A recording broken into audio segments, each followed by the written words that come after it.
कक्षा 6 से बीएससी तक की भौतिक विज्ञान, गणित और विविध प्रतियोगी परीक्षाओं हेतु रीजनिंग एवं गणित की कक्षाएं निःशुल्क प्राप्त करें। इन कक्षाएं निःशुल्क वीडियो देखें और पढ़ें अर्जुन स्टडी चैनल के द्वारा।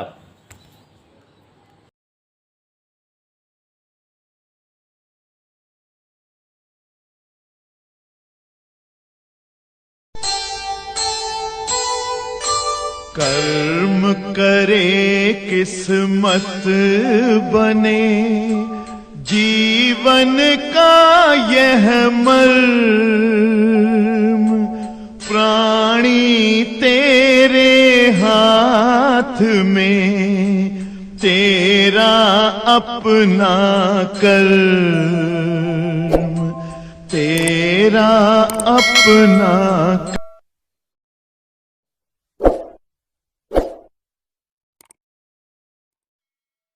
आज की क्लास में हम लोग पढ़ेंगे आवेशित गोलीय अचालक के कारण वैद्युत क्षेत्र की तीव्रता। ठीक बेटा, माने आवेशित अचालक गोले के कारण वैद्युत क्षेत्र की तीव्रता।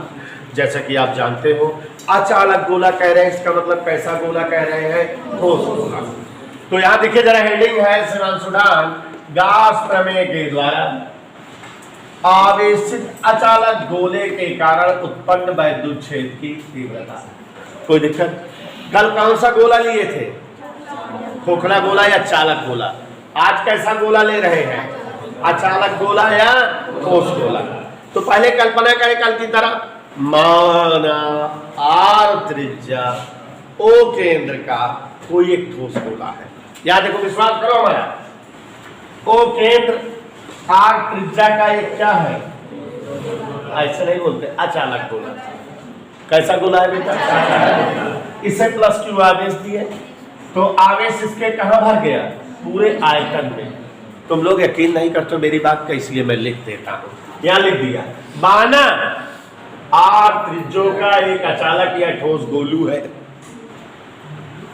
जिसे प्लस क्यू आवेश से आवेशित करने पर यह आवेश संपूर्ण आयतन में एक समान रूप से, मजा है यहां तक? क्या है?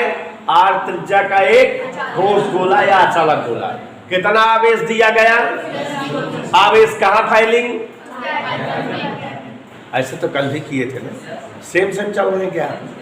अब उसके बाद ये जो आवेशित अचालक गोला है, इसका क्या निकालेंगे? आवेशी पृष्ठ घनत्व। क्या निकालेंगे बेटा? हालांकि हम आपको पहले ही बता चुके हैं कि किसी भी आकृति का आवेशी पृष्ठ घनत्व कैसे निकालते हैं। तो यहाँ आवेशित अचालक गोले का आवेशी पृष्ठ घनत्व रो से लिखा जाता है। आवेश अपान आयतन होता है। फार्मूला बताया है कि नहीं? परसों की क्लास में पढ़ाए थे बेटा, ऐसा जब तुम नहीं आए थे। तो यहाँ आवेशी पृष्ठ घनत्व रो बराबर क्यू अपान गोलीय चालक अचालक का आयतन 4/3 पाई आर क्यू। सुहाना कह रहे सत्या गुणा कर, तो Q बराबर 4/3 पाई आर क्यूब इंटू रो। एक समीकरण बन गया। समझना? समझ में आया? कह दो नहीं समझ में आया। इतना सब तो समझ में आया बेटा, एक समीकरण बन गया। अब जैसे कल वाला टॉपिक था, याद करो कि अगर चालक गोला था तो वैद्युत क्षेत्र कहाँ कहाँ बनता था? बाहर, पृष्ठ पर, अंदर। वैसे यहाँ भी अचालक गोले जो कि आवेशित कर चुके हो कि बाहर भी वैद्युत क्षेत्र बनेगा, तल पर भी बनेगा, भीतर भी बनेगा। माने एक डेरिवेशन में 3 डेरिवेशन होंगे। और जैसा कि सुख में हमने बताया था कि एक ही तरह सब है, मिक्सअप कर लो दिमाग में। तो अब एक बार सुस्मी फिर से, ओ केंद्र आर त्रिज्या का एक अचालक गोला है, प्लस क्यू आवेश। सही से आवेश कहां फाइलिंग? संपूर्ण आयतन। आवेशी पृष्ठ घनत्व की कक्षा से लिखा जाता है रो बराबर क्यू अपान, फिर से नीचे क्यू बराबर। अब जैसा कि जान रहे, देखो आवेशित अचालक गोले के बाहर भी वैद्युत क्षेत्र होगा, तल पर भी, भीतर भी। हम एक एक करेंगे ना, एक कर तीनों कर लेंगे एक एक। तो पहले जो है आवेशित अचालक गोले के बाहर बिंदु पर निकालना है। खंड ए डाल दिए, तो मान लेते हैं यहाँ कोई बिंदु P है। चित्र में दिखाई दे रहा है ये बिंदु कहाँ है? गोले के बाहर। और मान लेते हैं स्वाति नक्षत्र जी इस बिंदु की केंद्र से दूरी आर से। अब बताओ इसको लिख दे क्या अमिता जी? माना माने हमने जो किया, आवेशित अचालक गोले के केंद्र से आर दूरी पर गोले के बहिर्वा बिंदु P पर। तो ये अचालक गोले के केंद्र से आर दूरी पर गोले के बहिर्वा बिंदु P पर वैद्युत क्षेत्र बन रहा है, जिसे पता लगाना है। तो यहाँ मान लेते हैं वैद्युत क्षेत्र वेक्टर E बन रहा है, इसे ही पता करना है। इतना कार्यक्रम कल की ही तरह तो है। आर त्रिज्या ओ केंद्र का एक ठोस गोला है, आवेश दिए तो आयतन में भर गया। आवेशी पृष्ठ घनत्व रो बराबर Q/4/3 पाई आर क्यूब। तिरछी मिर्ची कर दिए, Q का मान आ गया 4/3 पाई आर क्यूब इंटू रो। अब इस अचालक गोले के कारण बाहर तल पर भीतर वैद्युत क्षेत्र निकालेंगे, रसे रसे निकालेंगे। पहला खंड, जब आवेशित अचालक गोले के बाहर बिंदु P हो तो बिंदु P की केंद्र से दूरी कितना मान लिए? नहीं मान लिए, R मान लिए। अब यहाँ पर देखो R दूरी पर बिंदु P पर तीव्रता E है, इसे ही प्राप्त करना है। आपको पता है कि गॉस प्रमेय की मदद से प्राप्त करना है, और आपको यह भी पता है कि गॉस प्रमेय वैद्युत फ्लक्स का मान देता है। आपको यह भी पता है कि जब वैद्युत फ्लक्स का मान निकालना होता है और गॉस प्रमेय की मदद से, तो कोई एक गॉसियन पृष्ठ खींचा जाता है। तो यहाँ हम जरा का नाम दे करके यहाँ पर एक गॉसियन पृष्ठ खींचती है। कैसे नाम दिए? जरा का, जरा ये गॉसियन पृष्ठ खींचती है। ये फिल्मी दुनिया के इंसान है, वीर जारा से आई है। तो ये इस तरह से ये गॉसियन पृष्ठ खींचती है। ठीक, हमको ये मतभेद बताइए। तो ये जो है बिंदु P से गुजरने वाला एक क्या खींच दिए, और इस पृष्ठ के लिए क्या लगाएंगे? गॉस प्रमेय। यकीन नहीं आ रहा है आप लोगों को? तो मैंने कहा है 8 लाइन रट्टा मार दो, देखो भी लौटाते हैं। तो यहाँ बिंदु P से गुजरता हुआ क्या खींचे? सुस्मी गॉसियन पृष्ठ है, तो कौन प्रमेय लगाए? क्या कहती है गॉस प्रमेय? संपूर्ण वैद्युत फ्लक्स फाई बराबर 1/ε0। अब वैसे भाई जो बच्चे लेट लपेट आए हो, अब उन्हें भी समझ में आना चाहिए। हमने कहा था कि 1-2 दिन पढ़ो तो क्लियर होने लगेगा। ऐसा यहाँ तक समझ में आ रहा बेटा? तो क्या लाइन हमने बताया था? रट्टा मान लो सुहाना। और देखो सुहाना, देखो वैद्युत फ्लक्स फाई बराबर 1/ε0। रोज बताता हूँ कि वैद्युत फ्लक्स फाई को लिखा जाता है क्लोज इंटीग्रेशन डी फाई। तो यहाँ जगह कोड इंटीग्रेशन डी फाई हो गया। रोज बताता हूँ कि डी फाई का मतलब होता है vector E dot d a. रोज बताता हूँ, और जब डी फाई है तो वहाँ क्या लिख देते हैं? Vector E dot vector D A. यकीन करो vector A dot vector B बराबर ए बी कास थीटा। तो यहाँ ई डॉट डी ए बराबर ई डी ए कास 0, क्योंकि ई और डी ए दोनों एक ही सिस्टम है। तो यहाँ ई बाहरी हो जाता है इंटीग्रेशन डी ए कास 0 माने कन्वर्ट इंटीग्रेशन डी ए मानेंगे अल्प क्षेत्रफल के इंटीग्रेशन माने यह तरह चेतना से फल है सबके योग माने बड़का क्षेत्र। ये हो गया, रोज बताता हूँ ये सब। ए का मतलब इस गॉसियन पृष्ठ का क्षेत्रफल कितना है? ई बराबर, यहाँ तक आया कि यकीन करो 1 2 3 4 5 6 7 8 लाइन शामिल और ये शामिल। यही तो इतना शामिल हो रहा है डेरिवेशन में। लड़कियों का मास्टरवन इतना गिरवा देते हैं कि गॉस प्रमेय डेरिवेशन बहुत कठिन है। हम ऐसा सेटिंग करें कि यह तरफ करा कि एक के डेरिवेशन से सब काम चल जाए। मैं देख रहा एका लिखा मानधारा तुरंत हो जाए कि ना, सब में चलता है कि ना। 3 जगह इस्तेमाल हो गया। एक डेरिवेशन परसों कराए थे, वैद्युत क्षेत्र की तीव्रता का व्यंजक निकाला, उसमें भी 8 लाइन थे। एक कल कराए, एक आज कराए, नहीं शामिल हो रहा है। हाँ आसान मेरा। तो क्यू का मान रखने पर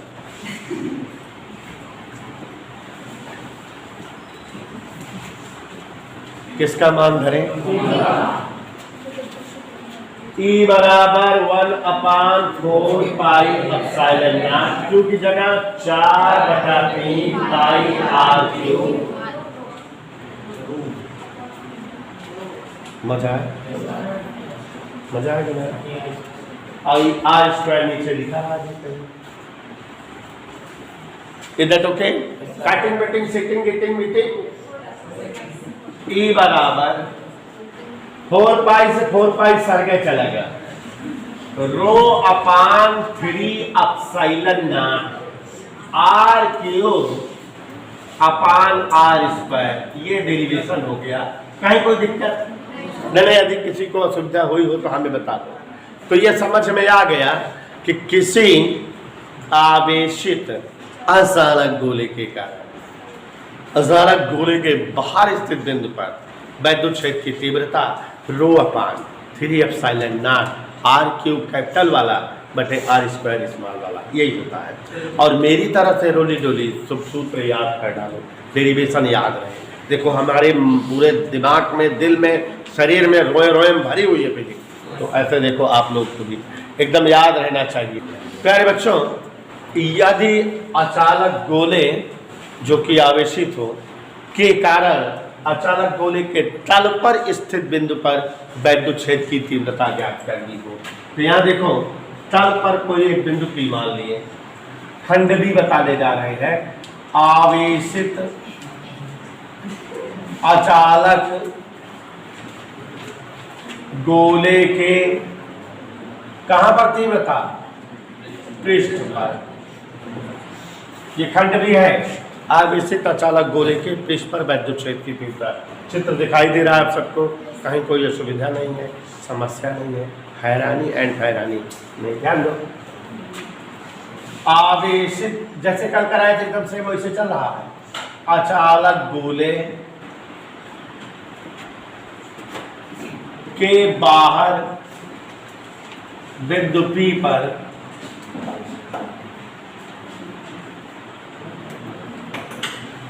तीव्रता क्या आती है?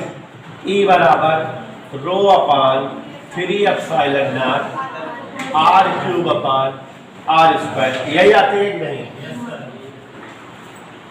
यदि बिंदु P कहाँ स्थित है बच्चों? जैसे कल था, जब पृष्ठ पर होगा तो स्मॉल r की वैल्यू किसके बराबर होगी? त्रिज्या बराबर होती है, इसलिए E का मान क्या आ जाएगा? स्मॉल r की जगह हल करने पर क्या आ जाएगा? याद रहेगा, सवाल लगाने में भी काम देगा। प्यारे बच्चों, तीसरा पार्ट देखिए। आवेशित अचालक गोले के भीतर स्थित बिंदु पर, डेरिवेशन बहुत महत्वपूर्ण है। भीतर स्थित बिंदु पर, आवेशित अचालक गोले के भीतर स्थित बिंदु पर वैद्युत क्षेत्र की तीव्रता का व्यंजक। मोस्टली ये अक्सर एग्जाम में पूछा जाता है। यहाँ देखो जरा चित्र देखो, ये क्या बना रहे हैं हम आपको याद करके बताओ। मान लेते हैं ये r त्रिज्या का कोई एक अचालक गोला है। चित्र दिखाया, ये r त्रिज्या और O केंद्र का कोई एक अचालक गोला है। कहीं कोई दिक्कत किसी को? और जब +q आवेश इसे दिए हैं तो +q आवेश एक समान रूप से संपूर्ण आयतन में इसके फैला हुआ है। यह भी आप समझ रहे हो। अब अगर हम इस अचालक गोले के भीतर कल्पना करें एक बिंदु P है, जिसकी जो है गोले के केंद्र से दूरी कितना है? Small r। और अगर इस बिंदु पर हमें वैद्युत क्षेत्र की तीव्रता बतानी हो तो तुरंत हम इस बिंदु से गुजरता हुआ क्या खींचेंगे? गासियन पृष्ठ। कोई डाउट किसी को? बिंदु P से गुजरता हुआ गासियन पृष्ठ खींचेंगे। और बेटा पूरे अचालक गोले में कितना आवेश है? क्यों? लेकिन अब हमारा इतना छोटा गोला हो गया कि नहीं, तो इतने छोटे गोले में आवेश कुछ कम हो जाएगा कि नहीं?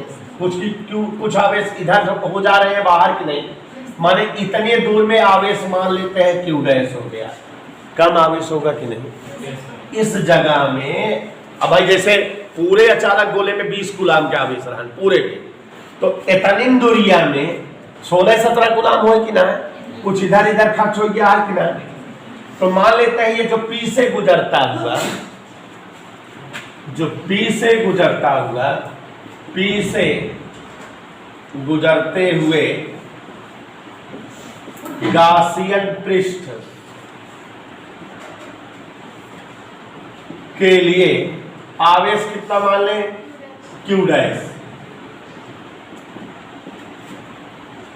P से गुजरने वाले गासियन पृष्ठ के लिए आवेश कितना मान ले रहे हैं? ये जो भीतर पृष्ठ है इससे जो है कितना आवेश मान लिए P डैश। इसलिए आवेशी पृष्ठ घनत्व का सूत्र क्या होता है, आवेशीय पृष्ठ घनत्व रो बराबर, ये तो बदलेगा नहीं। अब की बार आवेश कितना है, अपान 4/3 पाई स्मॉल r का क्यूब, क्योंकि इतने दूरी के लिए हम जो है आवेशी पृष्ठ घनत्व निकाल रहे हैं। इधर के लिए फिर से गुणा करेंगे तो ये आ जाएगा Q डैश बराबर 4/3 पाई r क्यूब इंटू रो। अब हम गास प्रमेय का अगर प्रयोग करते हैं तो याद करिए गास प्रमेय क्या कहती है, संपूर्ण वैद्युत फ्लक्स 1/ε0 इंटू निहित आवेश या नेट आवेश। इस पृष्ठ से आवेश कितना है Q डैश, फाई को क्या लिख देते हैं, क्लोज इंटीग्रेशन डी फाई, ये 1/ε0 इंटू Q डैश, और डी फाई को क्या लिख देते हैं, वेक्टर ई डॉट वेक्टर डी ए, ये ऐसे लिखा रहने दिए, कोई दिक्कत। ई डॉट डी ए क्या हो जाता है, ई डी ए cos 0, ये ऐसे लिखा रहने दिए, कहीं कोई दिक्कत। उसके बाद बेटा ई बाहर आ जाता है, क्लोज इंटीग्रेशन डी ए, यहाँ 1/ε0 इंटू, कोई दिक्कत। अगली लाइन से ई इंटू ए बराबर 1/ε0 इंटू, कोई दिक्कत। ई इंटू ए की जगह Q डैश का मान